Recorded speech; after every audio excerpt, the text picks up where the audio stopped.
Good morning. જય શ્રી કૃષ્ણ વાલા વિદ્યાર્થી મિત્રો. હવે આપણે ગઈકાલે મેં કીધેલું હતું એ પ્રમાણે આપણે બેંક સાથેના જે વ્યવહારો છે, જ્યારે આપણે ચેકથી પેમેન્ટ લેતા હોય કે જ્યારે ચેકથી પેમેન્ટ આપતા હોય ત્યારે આપણે એની અસર કેવી રીતના આપવાની એ આપણે જોવાનું છે.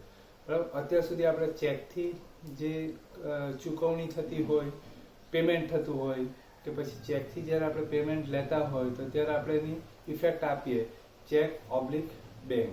બરાબર. તો આ જે ઇફેક્ટ આપીએ એનો મિનિંગ શું થાય અને પ્રેક્ટિકલી શું થાય એ વિશે આપણે ડિસ્કશન કરવાનું છે. તો બરાબર ધ્યાન રાખજો, થોડું માઇન્ડ બ્રોડ રાખજો, કારણ કે આજે આપણે આજે શીખવા જઈ રહ્યા છે એ તમને તમે 11th અંદર બધા ટ્રાન્ઝેક્શનો સોલ્વ કરશો એના માટે તો એની ઇન્ફોર્મેશન જરૂરી છે જ, પણ તમારે પ્રેક્ટિકલ જે તમારી લાઈફ ખરી એની અંદર પણ તમારે ટૂંકમાં રિયલ લાઈફની અંદર પણ આવું આપણી સાથે બને છે અને એના માટે પણ એનું નોલેજ ખૂબ ખૂબ જરૂરી છે. તો બરાબર ધ્યાનથી આપણે સાંભળજો. આપણે જ્યારે સેલ કરીએ તો સામેવાળી જે પાર્ટી હોય તો એ આપણને પેમેન્ટ બાય ચેક કરે. બરાબર ને, ચેકથી પેમેન્ટ કરે તો આપણે એની ઇફેક્ટ શું આપીએ? તો first effect in sales account and second effect in cheque oblique bank account. બરાબર.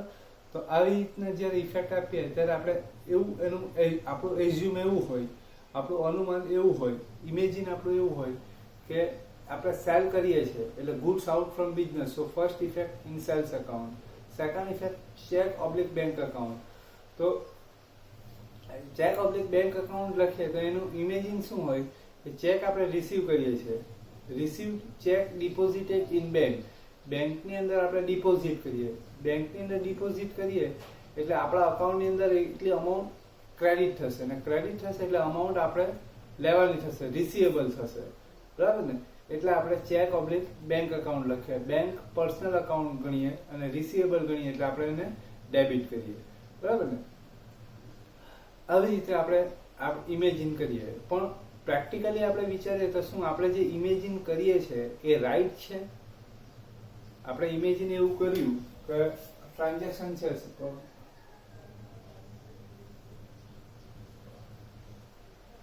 goods of ₹10,000 sold to Manan.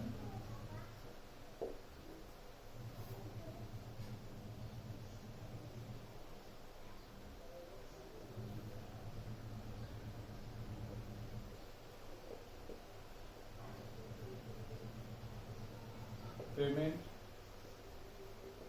received in check.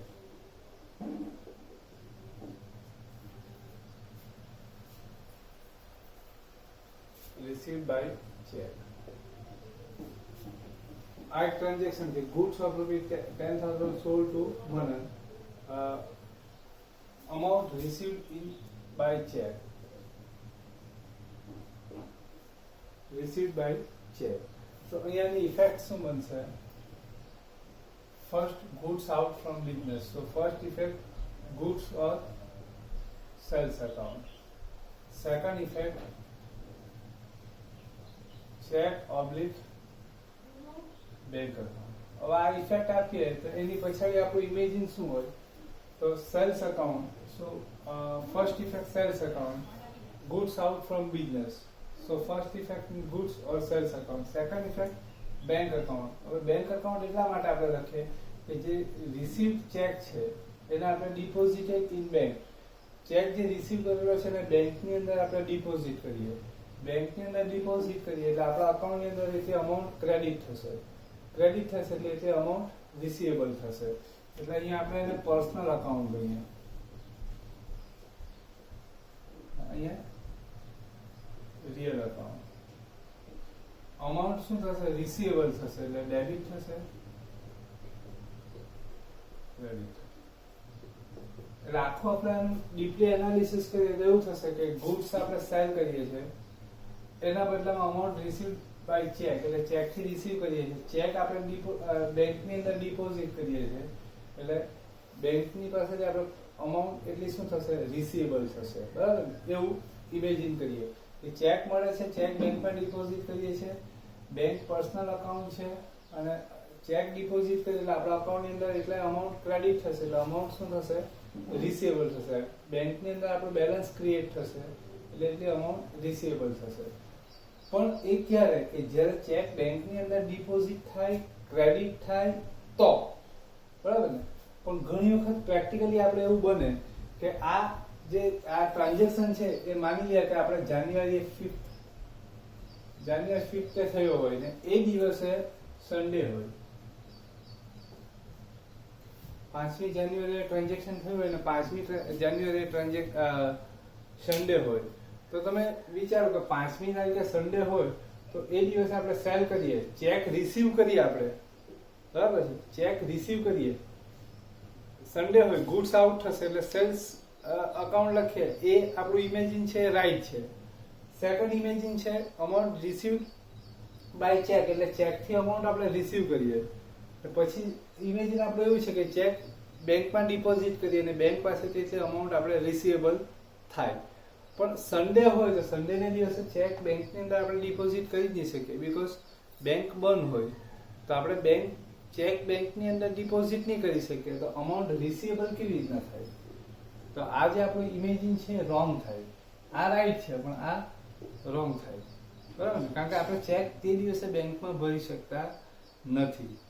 શું એ ચેક શું થશે, ચેક આપણે લઈએ છીએ રવિવારે, બરાબર છે? તો આપણે રવિવાર સન્ડે ચેક મળે છે પણ ચેક આપણે બેંકમાં ડિપોઝિટ નથી કરી શકતા, બીકોઝ સન્ડે ઇઝ હોલિડે છે, રજાનો દિવસ છે, એટલે બેંક બંધ હોય એટલે ચેક બેંકમાં ભરી નહીં શકીએ.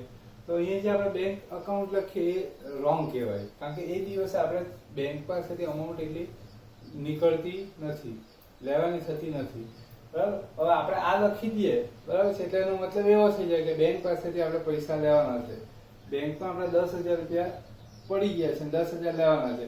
હવે એ હિસાબે આપણે આ ઇફેક્ટ લખીને પછી એટીએમ કાર્ડ લઈને એટીએમ મશીનમાં જઈએ ને ત્યાં 10,000 રૂપિયા આપણે વિથડ્રોલ કરીએ તો એટીએમ મશીન આપણને 10,000 રૂપિયા આપશે?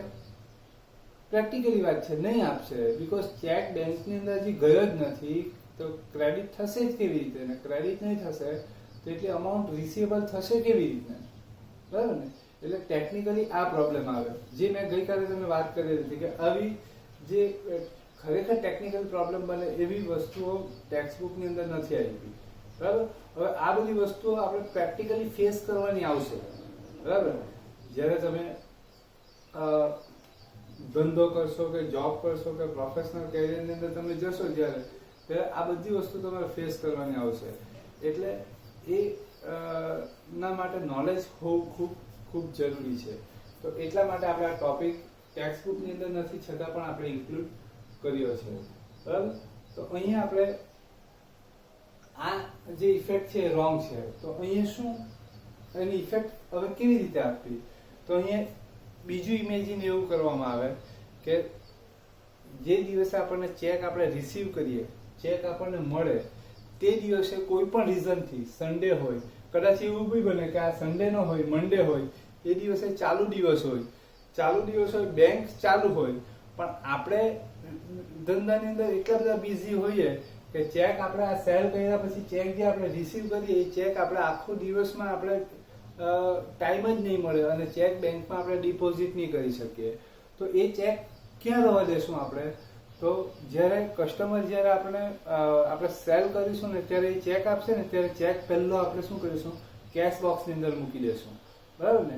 અને એવું ઇમેજિન કરીશું કે એ કેશ જ આપણને મળી છે, એ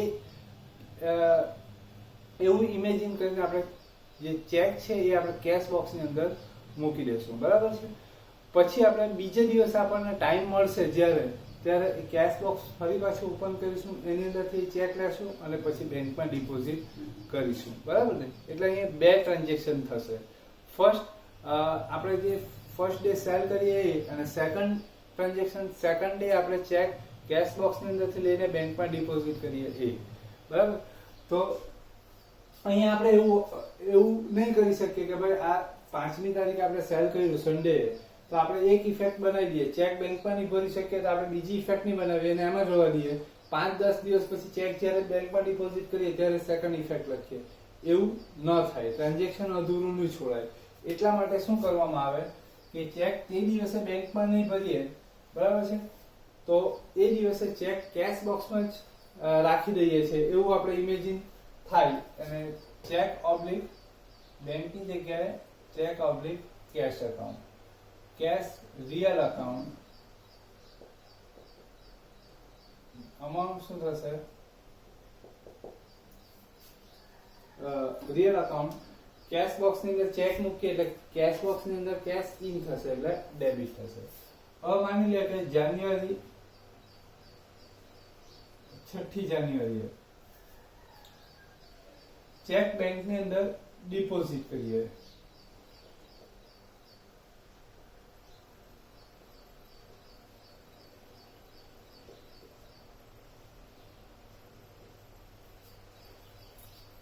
deposited check in bank.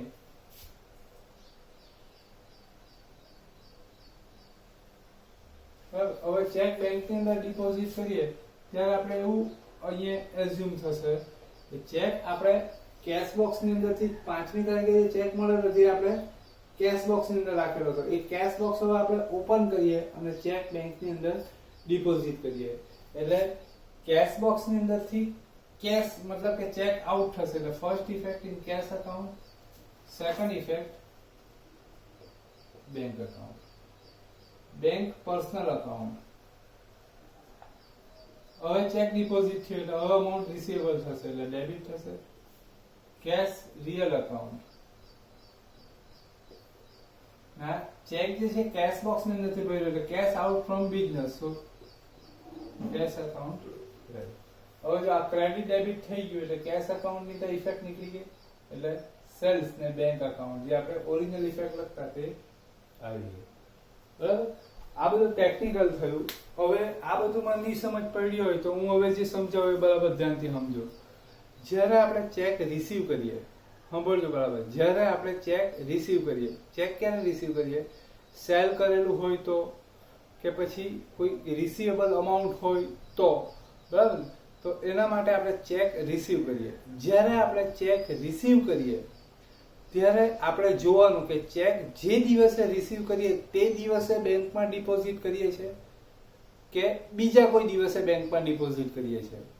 જો ચેક આપણે રિસીવ કરીએ તે જ દિવસે બેંકમાં ડિપોઝિટ કરીએ તો અહીં ચેક ઓબ્લિક બેંક ઇફેક્ટ લખાશે. બરાબર, પણ ફરી પાછું ચેક જ્યારે રિસીવ કરીએ ત્યારે જ્યારે ચેક રિસીવ કરીએ તો જે ડેટે જે ડે આપણે ચેક રિસીવ કરીએ એ ડેટ એ જ દિવસે આપણે ચેક જો બેંકની અંદર ડિપોઝિટ કરીશું તો ચેક ઓબ્લિક બેંક અકાઉન્ટ લખાશે. બરાબર, પણ એ ચેક તે દિવસે આપણે બેંકમાં ડિપોઝિટ નહીં કરીએ અને બીજા કોઈ દિવસે બેંકમાં ડિપોઝિટ કરીએ કોઈ બી રીઝનથી, બરાબર, તે દિવસે હોલિડે હોય કે આપણે બિઝી હોય, કોઈ પણ રીઝનથી ચેક આપણે તે દિવસે બેંકમાં ડિપોઝિટ નહીં કરીએ, બરાબર છે, તો તે દિવસે ચેક ઓબ્લિક એ ચેક કેશ બોક્સમાં આપણે મૂકી દઈએ છીએ એવું અનુમાન થશે, એવું ઇમેજિન થશે અને ચેક ઓબ્લિક કેશ અકાઉન્ટ લખાશે. બરાબર, અને બીજા કોઈ દિવસ એટલે 2-3 દિવસ પછી જ્યારે પણ ચેક બેંકની અંદર આપણે ભરીશું ત્યારે કેશ બોક્સની અંદરથી કેશ લઈને બેંકમાં ભરીએ છીએ, બરાબર છે, એ હિસાબે એવું ઇમેજિન કરીને આપણે એની ઇફેક્ટ બનાવીશું. લાઈક ટ્રાન્ઝેક્શન આવે છે કે ₹10,000 ડિપોઝિટેડ with SBI and open bank account, તો આ ટ્રાન્ઝેક્શન ઇફેક્ટ જે રીતે બનાવીએ એ જ રીતે આ ડિપોઝિટેડ ચેક ઇન બેંક એટલે ચેક બેંકમાં ડિપોઝિટ કરીએ તો તેની ઇફેક્ટ એ રીતે જ બનાવવાની. તો જે દિવસે આપણને ફરી પાછું જે દિવસે આપણને ચેક રિસીવ કરેલો હોય તે દિવસે આપણે બેંકમાં નહીં ભરીએ તો એ ચેક કેશ બોક્સમાં નાખીશું એટલે ચેક ઓબ્લિક કેશ અકાઉન્ટ લખાશે અને 2 દિવસ પછી જ્યારે ચેક આપણે બેંકમાં ડિપોઝિટ કરીશું ત્યારે એ કેશ બોક્સમાંથી લઈને ચેક બેંકમાં ડિપોઝિટ કરીએ છીએ એવું ગણાશે અને તે ટાઈમે cash out from business, so first effect in cash account and second effect deposited cheque in bank, so receivable amount from bank, so second effect in bank account. બરાબર, આ રીતે થશે. ક્યારે? જ્યારે ચેક આપણે રિસીવ કરીએ ત્યારે, બરાબર, પણ જ્યારે ચેક આપણે આપીએ સામેવાળી પાર્ટીને પેમેન્ટ માટે ચેક આપીએ પરચેસ કરેલું હોય એને ચેક આપીએ, કે સેલરી પેમેન્ટ માટે આપીએ, કે એક્સપેન્સ બીજા કોઈ એક્સપેન્સ અધર એક્સપેન્સ પેમેન્ટ માટે જ્યારે ચેક આપણે આપીએ તો ત્યારે આપણે એ વિચારવાનું નથી કે ચેક બેંકમાં ડિપોઝિટ થયો છે કે નથી, કારણ કે એ રિસ્પોન્સિબિલિટી સામેવાળી પાર્ટી છે એની, બરાબર. હવે એ રીતે જો આપણે વિચારવા જઈએ તો કેટલીઓ પાર્ટીને આપણે ચેક આપેલો હોય તો બધાની પછાડી પછાડી આપણે નહીં ફરી શકીએ કે ભાઈ તે ચેક બેંકમાં ભર્યો છે કે નથી, એ બધા આપણે વોચ પણ નહીં રાખી શકીએ. એટલે જ્યારે ચેક આપણે આપીએ સામેવાળી પાર્ટીને તો ત્યારે આવું કોઈ ઇમેજિન કરવાની જરૂરિયાત નથી. ત્યારે આપણે સિમ્પલ જ વિચારી લેવાનું કે ચેક ઓબ્લિક બેંક ઇફેક્ટ આપી દેવાની. ચેક ગમે તે દિવસે બેંકમાં તો ભરાશે તો cheque oblique bank account affected કરી દેવાનું, બરાબર છે.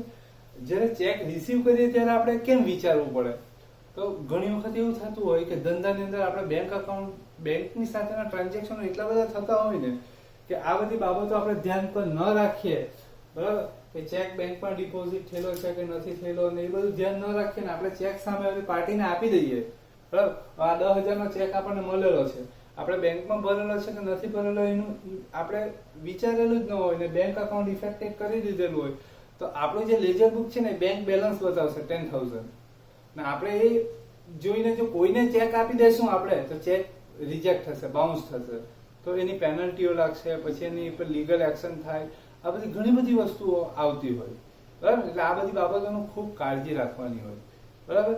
એટલા માટે જ્યારે ચેક આપણે રિસીવ કરીએ ત્યારે આપણે જોવાનું હોય કે ચેક એ બેંકમાં ભરાતો છે કે નથી ભરાતો, બરાબર છે. જ્યારે આપણે ચેક સામેવાળાને આપીએ ત્યારે એ વિચારવાની જરૂરિયાત નથી, ત્યારે લખી દેવાનું ચેક ઓબ્લિક બેંક ખાતે, sorry check oblique bank account. તો જ્યારે ચેક રિસીવ કરીએ ત્યારે આપણે જોવાનું ચેક સેમ ડે બેંકમાં ભરાતો હોય તો cheque oblique bank account, same day નહીં ભરાતો હોય તો ચેક ઓબ્લિક કેશ અકાઉન્ટ, બરાબર. હવે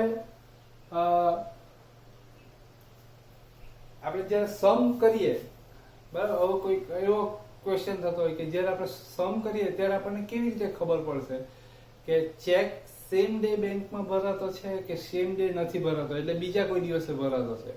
તો એના માટે શું ધ્યાનમાં રાખવાનું એ જો જ્યારે પણ આપણે સમ કરીએ ત્યારે ચેક જ્યારે આપણે રિસીવ કરેલો હોય, બરાબર, માની લઈએ કે આપણે 1 નવેમ્બરે ચેક રિસીવ કરેલો હોય, બરાબર, તો આપણે વિચારવાનું કે 1 નવેમ્બરે ચેક રિસીવ કરેલો છે, પછી આપણે એ ચેક તે દિવસે બેંકમાં ભરાયેલો છે કે બીજા કોઈ દિવસે બેંકમાં ભરાયેલો છે તેનું આપણે ખાતરી કરવા માટે, બરાબર, આપણે શું કરવાનું કે 1 નવેમ્બર પછીના જેટલા પણ ટ્રાન્ઝેક્શનો સમની અંદર હોય ને એ બધા ટ્રાન્ઝેક્શનો 1 બાય 1 ચેક કરી લેવાના, બરાબર છે.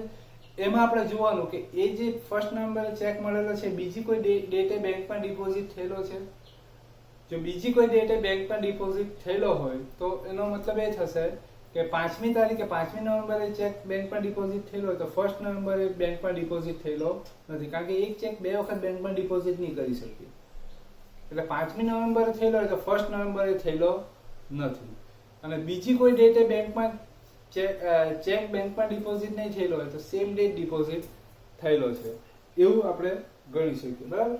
તો આપણે એક કામ કરીએ, થોડા ટ્રાન્ઝેક્શનો લઈએ એટલે આપણને ખ્યાલ આવે.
ટ્રાન્ઝેક્શનો છે બરાબર, એની ઇફેક્ટ બનાવીએ. January 1st, goods of ₹5,000 sold to Naresh, amount received by check. So goods sold to Naresh. So first, goods out from business. So first effect in sales account. Second effect, amount received by check. એટલે આપણે check લખી દેવાનું. હવે આપણે જ્યારે check receive કરીએ ત્યારે આપણે વિચારવાનું કે ચેક સેમ ડે બેંકમાં ડિપોઝિટ થાય છે કે બીજા કોઈ દિવસે, બરાબર. રિસીવ કરીએ ત્યારે અત્યાર સુધી આપણે ડાયરેક્ટ બેંક અકાઉન્ટ જ લખી દેતા હતા, બરાબર. હવે થોડુંક આપણે અત્યાર સુધી આપણે એકદમ ફાસ્ટ મુવમેન્ટમાં હતા, હવે આપણે થોડાક સ્લો મુવમેન્ટમાં છે. ચેક રિસીવ કરીએ છીએ, ચેક સેમ ડે બેંકમાં ભરાય છે કે બીજા કોઈ દિવસે, તો જો એના માટે આપણે શું કરવાનું, ત્યાર પછીના ટ્રાન્ઝેક્શનો બધા ચેક કરી લેવાના કે બીજા કોઈ દિવસે ચેક બેંકમાં ભરાય છે તો બીજું જાન્યુઆરી પછી 1 જાન્યુઆરી પછી જાન્યુઆરી 5 નું ટ્રાન્ઝેક્શન છે. Goods of 10,000 sold to Deepakbhai, amount received by check. એટલે 5મી તારીખે આ ચેક બેંકમાં ડિપોઝિટ નથી થતો. જાન્યુઆરી 6, નરેશ ચેક ડિપોઝિટેડ ઇન બેંક. એટલે નરેશનો જે ચેક છે એ આપણે બેંકમાં ડિપોઝિટ કરીએ છીએ. એટલે આ જે 1 જાન્યુઆરી જે નરેશ પાસેથી ચેક આપણે મળેલો આપણને, તે આપણે 1 જાન્યુઆરી આપણે નથી ભરી શક્યા બીકોઝ આપણે 6ઠી જાન્યુઆરીએ ભરેલો છે. એટલે આ દિવસે આપણે ચેક બેંકમાં ભરેલો નથી, એટલે એ દિવસે ચેક ક્યાં રહેશે, કેશ બોક્સની અંદર. એટલે check oblique cash account affected થશે, બરાબર. Second, goods of ₹10,000 sold to Deepakbhai, amount received by check. હવે sold to દીપકભાઈ એટલે goods out from business. So first effect sales account. Second effect, amount received by check. Check પછી આપણે rest લઈએ. Check same day બેંકમાં deposit થાય છે કે બીજા કોઈ દિવસે, તો જો ત્યાર પછીનું ટ્રાન્ઝેક્શન, આ 6ઠી તારીખે નરેશનો ચેક બેંકમાં ડિપોઝિટ થાય છે, 8મી તારીખે સેલરીનું પેમેન્ટ થાય છે, બરાબર ને.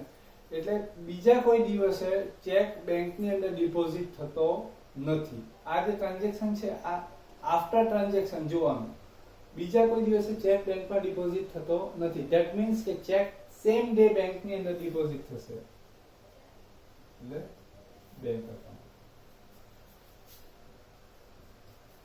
Naresh check ડિપોઝિટેડ in bank. એટલે નરેશ પાસેથી જે ચેક મળેલો હતો એ આપણે કેશ બોક્સમાં રાખેલો હતો, એ કેશ બોક્સમાંથી ચેક આપણે બેંકમાં ભરીએ. એટલે first effect in cash account, second effect bank account. Paid salary of ₹5,000 by cheque. Salary paid કરીએ એટલે ફર્સ્ટ ચેક થી પેઇડ કરીએ. Cheque out from business. So first effect check account, check oblique bank account. આમાં આપણે વિચારવાનું જ નહીં, આમાં ચેક ઓબ્લિક બેંક લખી દેવાનું. આમાં ચેક બેંક પર જ્યારે ચેક આપણે આપીએ ત્યારે આપણે વિચારવાનું નથી કે એ ચેક બેંક પર ડિપોઝિટ થયો છે કે નથી. જ્યારે ચેક આપણને મળે ત્યારે જ વિચારવાનું. Second effect salary account. Okay, આ જોઈ લેજો. આપણે કાલથી આનો સમ સ્ટાર્ટ કરીએ, બરાબર. ની સમજ પડે કોઈ ક્વેરી હોય તો મને ફોન પર પૂછી લેજો, બરાબર.